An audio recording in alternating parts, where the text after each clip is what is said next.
नमस्कार, आपसे मेरा नाम है शोभित यादव एडवोकेट और मैं आप सभी के लिए लीगल एडवाइजर वीडियोस अपलोड करता हूं, जो कि आप सब लोग लाइक करते हैं, पसंद करते हैं, शेयर करते हैं और सब्सक्राइब भी करते हैं। अब तक नहीं किया है तुरंत करिएगा और दूसरे लोगों तक भी इस जानकारी को जरूर शेयर करिएगा। देखिए, जैसे आपने हमने देखा होगा कि खर्चे का, 498A का, दहेज का और ये घरेलू हिंसा का, कोई भी पत्नी ये मुकदमे करती क्यों है, इसका कारण अगर आप जान जाओगे तो आप समझ जाओगे कि वाकई ये सब चीज़ें नहीं होनी चाहिए जीवन में, क्योंकि इन सब चीज़ों के बाद सिर्फ बिगड़ना होता है, संभालना तो बहुत ही कम होता है। तो अगर आपके पत्नी आपके घर में लड़ाई झगड़ा करती है या फिर किसी प्रकार से कोई धमकी देती है आपके लिए, तो आपके जो प्रति व्यवहार है वो कहीं ना कहीं उसको झुकाने का है।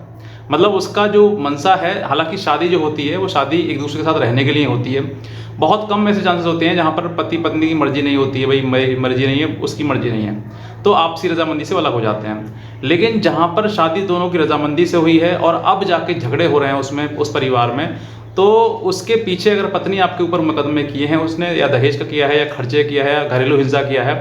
तो इसके पीछे बस एक ही कारण है कि वो आपसे दबना नहीं बल्कि आपको दबाना चाहती है, अपनी मनमानी करवाना चाहती है। जहां पर आपकी इच्छा के विरुद्ध,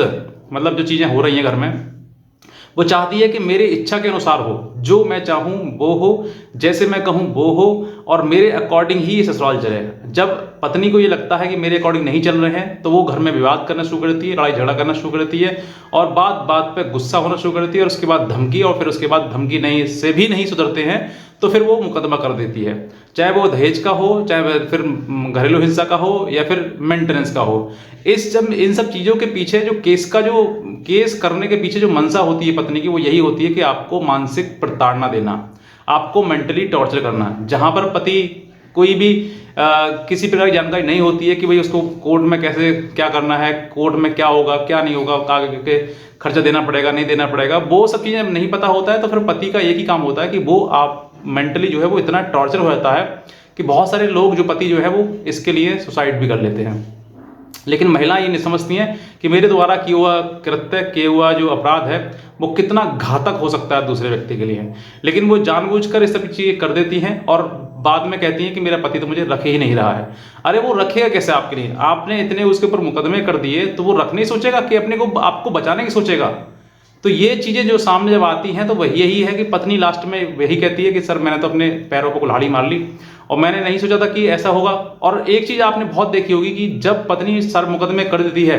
और पत्नी से पति का कुछ नहीं बिगड़ता है, वो सिर्फ ऐसे जैसे पहले था वैसे अब भी रहता है, तो फिर लास्ट में पत्नी क्या कहती है कि मुझे तो साथ में रहना है उनके, मुझे तो साथ में रहना है, मुझे तो घर जाना है उनके, क्योंकि उसको लग जाता है, महसूस हो जाता है कि मैंने गलत किया, मैंने गलत मुकदमे लगाए, मैंने झूठे मुकदमे लगाए। अब उसको एहसास होने लगता है, इसके लिए रियलाइज होने लगता है कि उसका अब इस दुनिया में कोई नहीं है, माँ बाप भी उसके साथ व्यवहार सही नहीं कर रहे हैं, भाई भी उसका अपने भाभी के साथ में हो गया है तो वो भी अलग हो गया है, तो वो भी व्यवहार सही नहीं कर रहा है। तो फिर अब एक ही व्यक्ति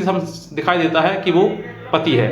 और जब तक वो ये सब चीज़ उसके समझ में आती है तब तक इतनी देरी हो गई होती है कि अब वो पति जो है वो कह देता है बाय बाय, यानी कि अब वो रखने का मन उसका नहीं है कि वो चलो ठीक है आपने मुकदमे किए, तो जो कोर्ट निर्णय करेगा वही अब सहन करेंगे, झेल लेंगे उसके लिए। तो सबसे बड़ी जो मंशा है, हालांकि ये पति पत्नी का जो विवाद है, मैटर है, ये सभी मैट्रिमोनियल डिस्प्यूट जितने भी हैं, मुकदमे किसी भी स्टेज पर कहीं पर भी कभी भी खत्म किए जा सकते हैं।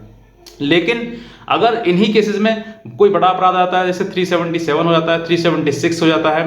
या फिर 354 हो जाता है, ये मतलब जो हीनियस अपराध हैं, अगर उन सब चीज़ों में हो जाता है तो फिर वो ऐसी श्रेणी में नहीं आते हैं जहाँ पर आपका समझौता हो जाए। फिर तो यही आता है कि आपको या तो लड़ना है और या फिर आपको हटना है, मतलब कि समझौता करके आप सीधे फिर हाई कोर्ट के द्वारा ही खत्म कर सकते हैं, बाकी नीचे लोअर कोर्ट में की प्रोसीडिंग नहीं मानी जाती है। अब ये सब चीज़ें जो आपके सामने आती हैं वो चीज़ें बस यही है कि जहाँ पत्नी यही चाहती है कि मेरे अकॉर्डिंग ही सब कुछ हो तभी ये घर चलेगा, तब पत्नी जो है उसके विपरीत जाती है और फिर मुकदमे करने शुरू करती है, क्योंकि उसके अकॉर्डिंग होता नहीं है। जहाँ पर पति के द्वारा कहा हुआ शब्द या उसके सास के द्वारा कहा हुआ शब्द पत्नी से कहा जाता है, तो फिर पत्नी जो है उसको टॉर्चर समझती है कि मेरे साथ टॉर्चर हुआ, मेरे साथ में गाली गलौज हुआ, मेरे साथ मारपीट हुई, ये सब चीज़ें होना शुरू कर देते हैं, क्योंकि वो अपने अकॉर्डिंग चलना चाहती है और पति अपने अकॉर्डिंग चलना चाहता है। तो दोनों में से की तालमेल मिल नहीं पाती है, क्योंकि उसको चलना नहीं है पत्नी को, और जब चलना नहीं है पत्नी को तो फिर वो क्या करती है, ससुराल छोड़कर मायके चली जाती है और फिर मायके जाकर मुकदमा लगा देती है। ये काम करती है, फिर मुकदमे के सहारे बाकी सब जीवन चलता रहता है। अब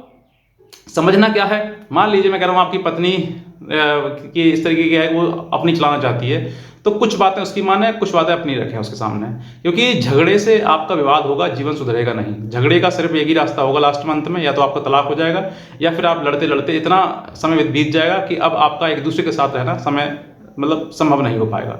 तो आपको वही चीज़ करनी है। मान लीजिए पति इस तरीके की, पत्नी इस तरीके की ज़्यादा गुस्सैल है, ज़्यादा मतलब नकचड़ी है, तो आप उसको संभालने के लिए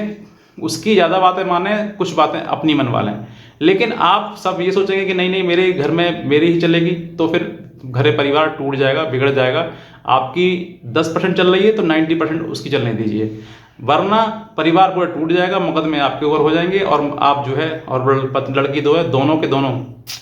ठोकरें खाने शुरू कर देंगे, वो कोर्ट के चक्कर लगाना शुरू कर देंगे, और कुछ नहीं होगा। लास्ट में अंत में यही होगा कि आपकी ज़िंदगी बर्बाद, लड़की की ज़िंदगी बर्बाद, बस यही होना है और कुछ नहीं होना है। इनका केसेस का जो अंत है वो यहीं जाके ख़त्म होता है अंत में, कि दोनों बर्बादी की ओर चले जाते हैं। अब आपको निर्णय लेना है कि मुझे अपने परिवार के, अपने पति के अनुसार चलना है, या फिर कोर्ट कचहरी के अनुसार चलना है। कोर्ट कचहरी का आपको चलना है तो फिर तो देखो कोर्ट ही मिलेगा आपके लिए, पति नहीं मिल पाएगा। और पति को चाहिए तो फिर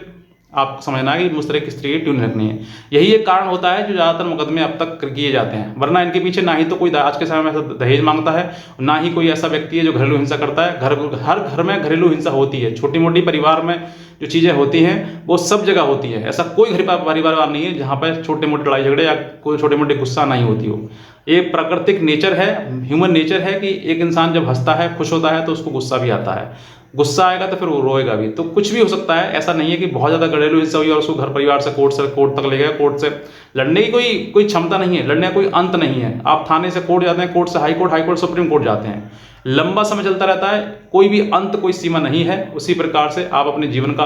अंत कर लेंगे, लेकिन मुकदमेबाजी का कोई अंत नहीं होगा। तो आप इन सब चीज़ों को समझिए कि एक के बाद एक मुकदमा ना करने से बेहतर है कि आप एक की एक सुनकर, एक के एक साथ रहकर आप अपना जीवन में व्यतीत करें, अपने परिवार को इकट्ठा करें और लड़ाई झगड़े से दूर बचें। जितना हो सकता है मुकदमेबाजी से, कोर्टबाजी से आप दूर रहें। बस यही मेरा एक आपके लिए मैसेज था। अगर आपको ये अच्छा लगा वीडियो तो दोनों सब्सक्राइब कर लें, दूसरे लोगों तक जरूर शेयर करें। आज का वीडियो देखना आपसे बहुत धन्यवाद।